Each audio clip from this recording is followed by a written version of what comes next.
radio documentary about the life and work of groundbreaking maverick disc jockey John Reel, his life and his times, the music, the bands, the beards, and the man himself. Some days I wish I was dead, when I wake up with an aching head, find it harder now to get out of bed. In this programme, we acknowledge the huge influence disc jockey John Reel has had on those listeners who followed him, and the popularity he brought to the music he loved and so carelessly played.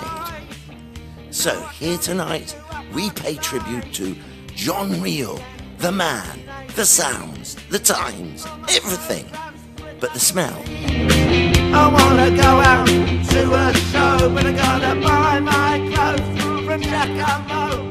In the late 60s, the world of radio broadcasting was revolutionised by the advent of pirate radio.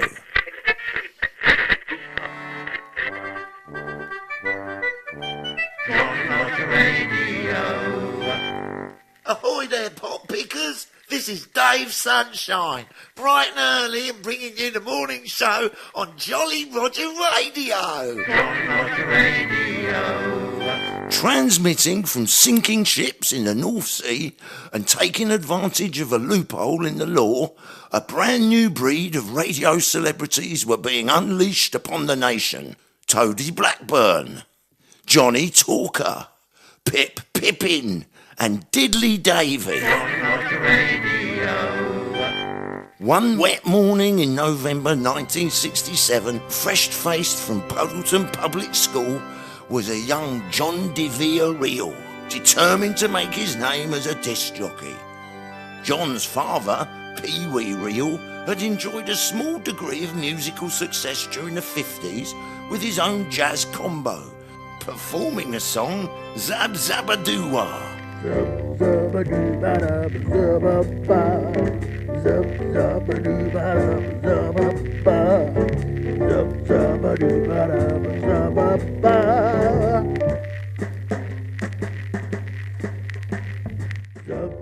It had charted at number 23 and become a popular choice amongst the bearded coffee-drinking Soho beatniks.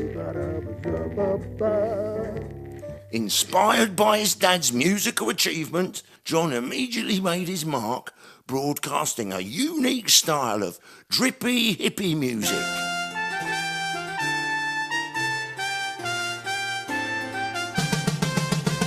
There's a little girl who lives across the road from me, and every day she goes to work on the 8:33. And when she cooks her supper, she only cooks a meal for one. 'Cause when she gets home on her own, she's the lonely one. We spoke to fellow radio DJ Johnny Talker. He was playing music by bands like The Pink Parade and The Insignificant Trousers. Stuff no one at the time really understood or even liked. Quickly becoming known for his dry, humourless delivery, every Wednesday, John's Sunday afternoon radio show began to make a certain kind of psychedelic music almost popular amongst the young, inexperienced listeners. Have you seen them? Have I seen who? The wooden soldiers. What do they do? They march around my bed at night saying everything's alright. Everything's alright. There's so many people all living down my street, and apart from the rush hour,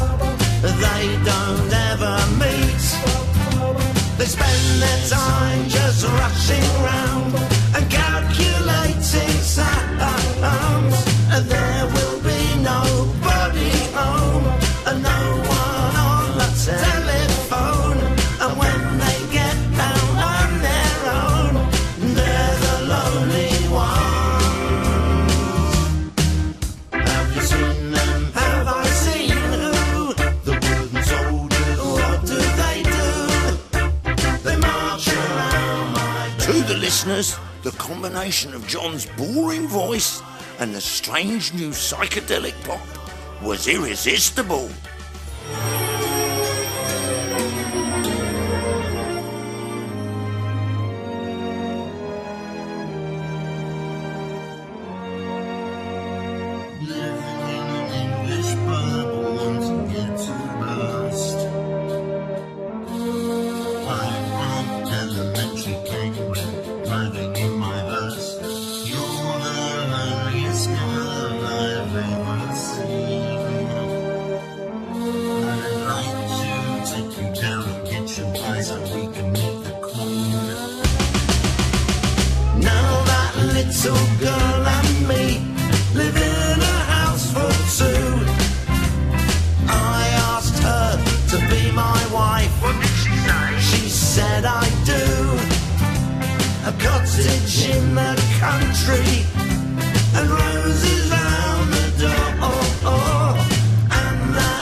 Radio 1 DJ Toady Blackbird said, well, most of us established DJs had interesting sing-song voices and we were cheerful and we made the things we were saying sound cool and interesting. So John immediately stood out from the crowd with his monotonous, droning style of voice. That was The Lonely Ones by Hector and his Hippos. This combination of dull, droning voice and swinging 60s sounds made John a popular choice, but it would soon become clear that John had not impressed those in charge of the radio at the BBC. I am the spirit of the flames, and I give you fire, fire, raise the alarm. The burning feeling is losing its charm. I guess John was angry at not getting the Radio 1 gig. He started playing really heavy stuff. It was like he wanted the listeners to suffer, to be as gloomy as he was. The hopes and dreams of the summer of love were overtaken by drug-fueled nightmares. This didn't put John off, however. He seemed to love it. If you're having a bummer tonight, I know how you feel, man, but this won't help.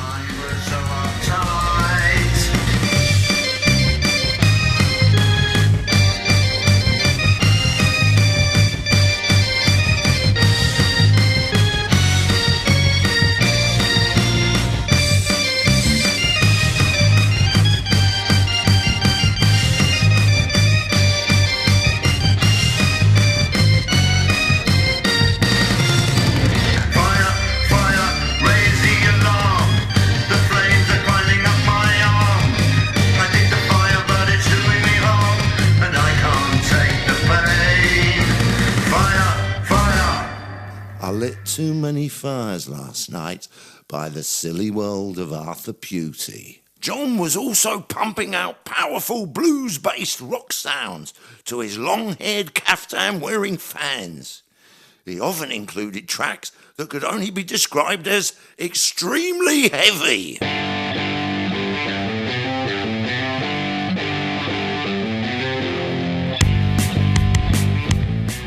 This track is really cool, man.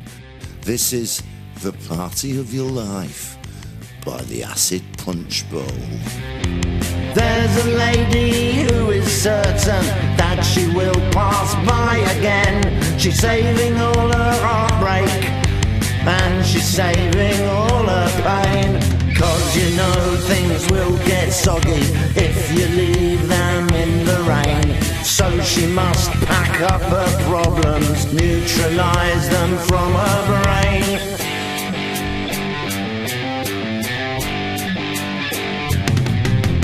There's a signpost warning her that she must wipe both her feet, 'cause you know your shoes get dirty if you drag them in the street. In her stupefied condition, signposts never make much sense. Shows she trips upon the curbstone, ends up sprawled on next door's fence. This is the party of your life. Don't need no fork, no spoon, no knife. If you get yourself in strife, you can always blame the wife.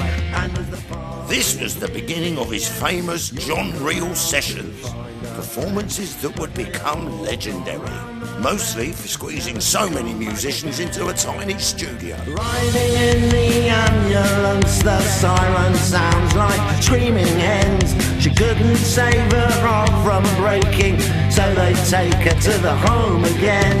Now she knows that things get soggy if you leave them in the rain.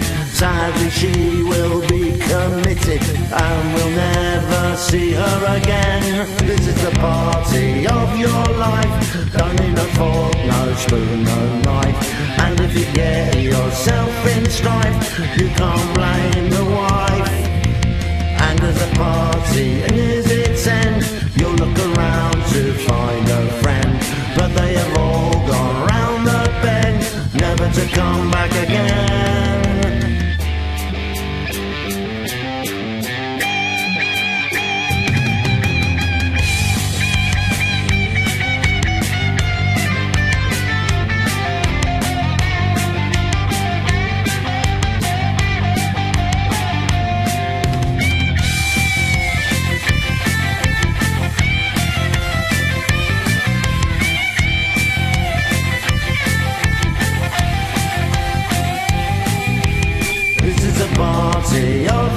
John also championed the emerging progressive scene and often featured bands such as Maybe and Leviticus 5, bands that were not afraid to play songs that lasted 30 minutes or even more.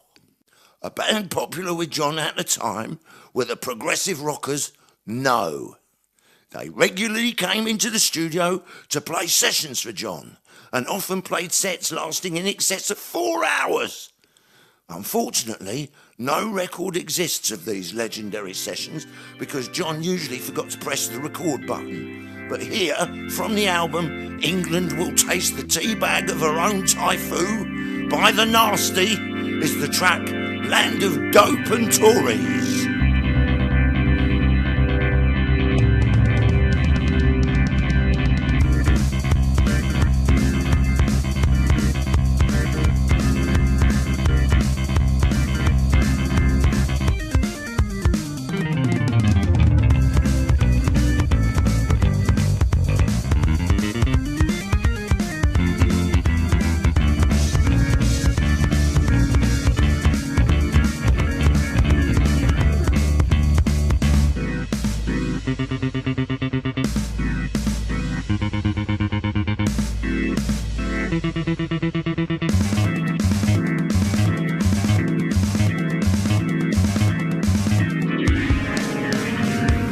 Most of us had some problems with drugs in the 60s and early 70s. It was very common, but John was often so stoned during this period, he often forgot to change the record. England will taste the teabag of its own typhoon. John told me that he mislaid 4 years during this time, 71 through to 74. Couldn't remember a moment, just lost them. By 76, he just gave up looking for them. I actually lost 1976, but I found it. John never did.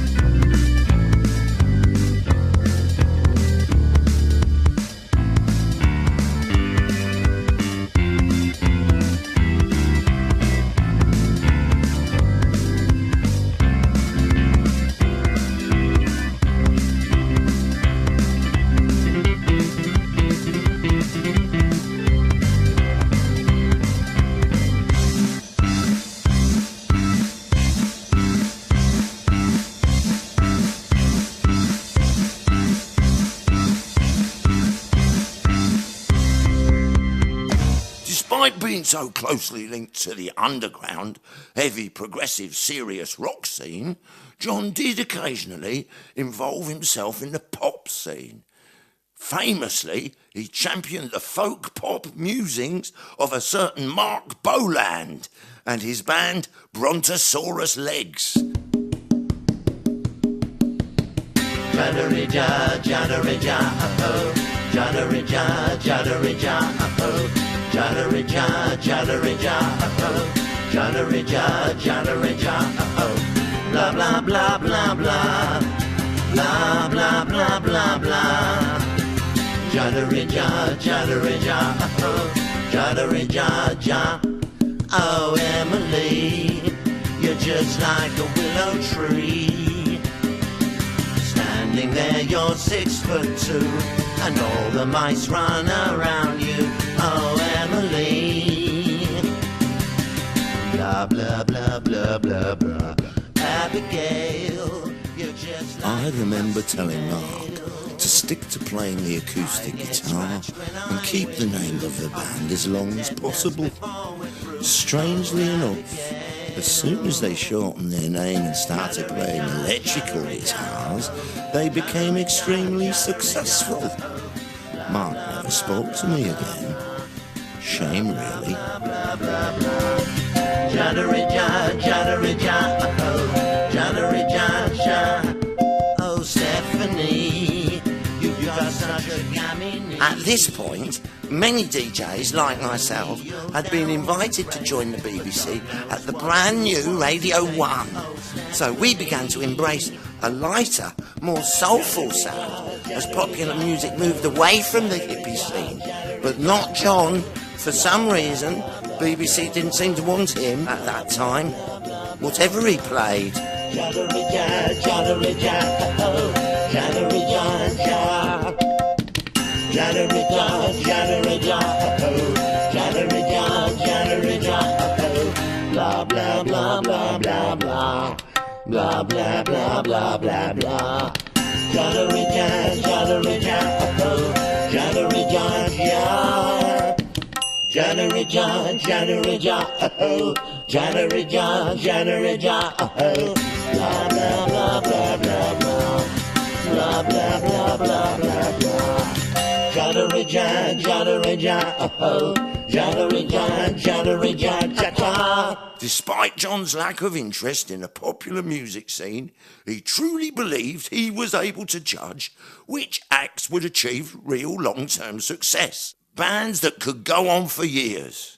John felt he could always spot the artists who would be universally popular with everyone, artists such as Gary Fiddler and the Fiddle Band.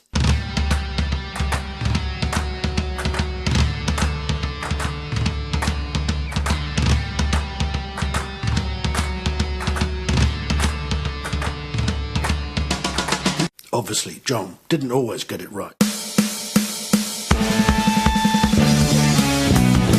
Cheap comedy in other people's dentistry. But he certainly got it right with his punk rock music scene now. The advent of new wave. John became one of the few top DJs who was willing to play punk rock music on his show. And we don't care!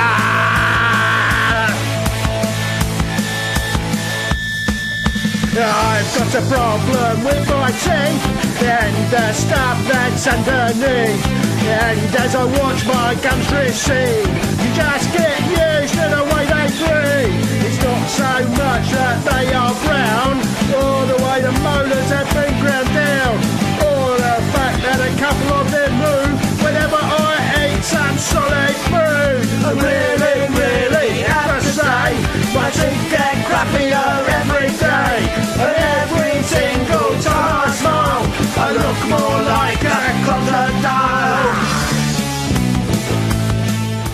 Ooh, I hated new wave and punk. I found it nasty and frightening. A punk rocker spat at me once in the street. It was disgusting. When I was still a little child, my smile was neat and drove girls wild.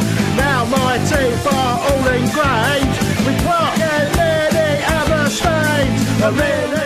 It took weeks to wash it out of my mink-collared bomber jacket. I just flatly refused to play all that punk stuff. Horrible. Like a crocodile. People talk a lot of joke about why they became a punk. With me it is a simple truth. You can't be smart with a broken tooth. A nasty punk I had to be because of my awful dentistry. A nasty punk I had to be because I'm so filthy orally. I really have to say my teeth get crappier every day, and every single time. John seemed to go for the really aggressive stuff. Pogo dancing, gobbing, throwing beer in the air. That was during the show. No, actually, I'm really having the most awful problems these days. I've just had all my cats. I still have problems with my wisdom teeth even now. But what can you do, eh? Dental floss, that's the secret. Regular flossing. Grin and bear it, that's what I say.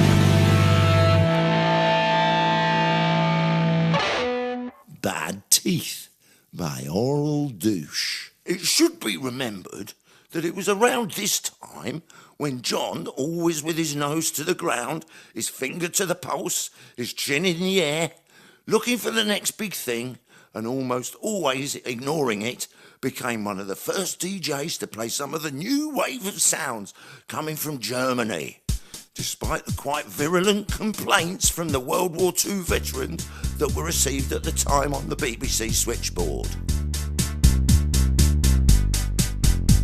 She works at Asda and she's on the till. I try to catch her eye as I'm paying the bill. I want to free her from the shopping bag, but feeling that I'll settle for a shag. Now I know that most people think that this band are actually robots, but don't let that put you off. The Germans. I try to meet with her, but it takes a while. I hide behind the tins in the grocery aisle. I feel a tap upon my left shoulder. The store detective says, "Come with me, please, sir." Ooh, I hated the new synthetic pop. One time a computer printer spat out some spreadsheets at me. Now I'm banned from Asda, from London to Rome. So I wait outside and I follow her home. I peer through the blinds and catch a glimpse of her. And now I'm on the sex offenders register.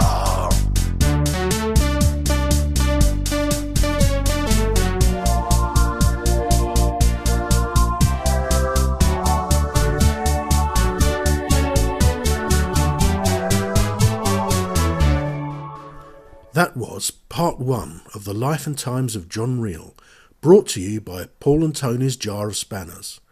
Join us for part 2, where we follow John's career into the 80s, the 90s and beyond.